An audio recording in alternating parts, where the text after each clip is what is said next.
ஏழைகளின் வயல். ஏழைகளின் வயல் மிகுதியான ஆகாரத்தை விளைவிக்கும். நியாயம் கிடையாமல் கெட்டுப் போகிறவர்களும் உண்டு. ஒருவனுடைய வயல் சிறியதாக இருந்தாலும் அதில் அவன் கடினமாக உழைக்கும் போது அவனுக்கு அதிக விளைச்சல் உண்டாகும். ஒரு மனுஷன் தன்னிடத்தில் உள்ள எல்லா தாளந்துகளையும் நன்றாக பயன்படுத்த வேண்டும். அப்போதுதான் அவனால் ஒரு குறைவும் இல்லாமல் நிறைவாக ஜீவிக்க முடியும்.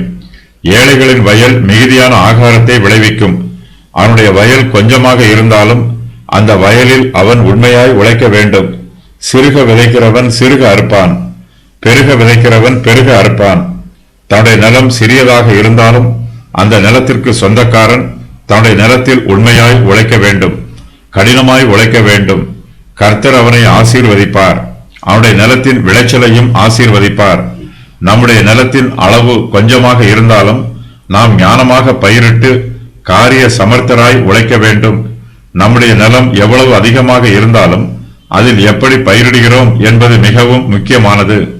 நிலத்தின் அளவினால் ஆகாரம் விளைவதில்லை, நம்முடைய உழைப்பின் அளவினால் தான் ஆகாரம் விளைகிறது. கர்த்தர் நமக்கு கொடுத்திருக்கிற எல்லா தாளந்துகளையும் நல்ல முறையில் பயன்படுத்தி கர்த்தரிடத்தில் கணக்கு ஒப்புவிக்க வேண்டும். கர்த்தர் நம்மை பார்த்து, நல்லது, உத்தமமும் உண்மையுமான ஊழியக்காரனே, நீ கொஞ்சத்தில் உண்மை உள்ளவனாய் இருந்தாய், அநேகத்தின் மேல் உன்னை அதிகாரியாக வைக்கிறேன் என்று புகழ்ந்து சொல்ல வேண்டும். கர்த்தரால் வரக்கூடிய புகழ்ச்சியே மெய்யான புகழ்ச்சி. தங்களுடைய தொழிலில் உண்மையாக இருக்கிறவர்கள், கடினமாக உழைக்கிறவர்கள் பிறரிடத்தில் பிச்சை எடுக்க வேண்டிய அவசியம் இருக்காது. ஒரு சிலரிடத்தில் நிலத்தின் அளவு அதிகமாக இருக்கும், ஆனால் அந்த நிலத்தின் சொந்தக்காரர்களோ கடினமாய் உழைக்காத சோம்பேறிகளாய் இருப்பார்கள்.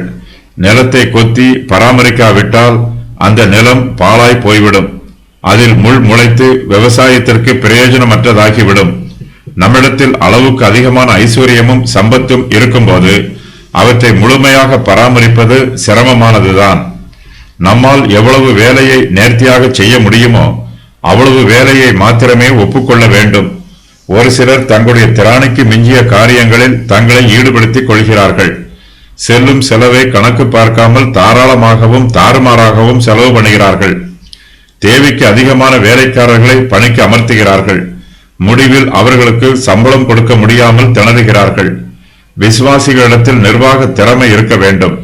இதற்கு தேவையான ஞானத்தை கர்த்தரிடத்தில் கேட்டு பெற்றுக்கொள்ள வேண்டும். சோம்பேறியும் திட்டமிடாமல் செலவு பண்ணுகிறவனும் நியாயம் கிடைக்காமல் கெட்டுப் போகிறார்கள்.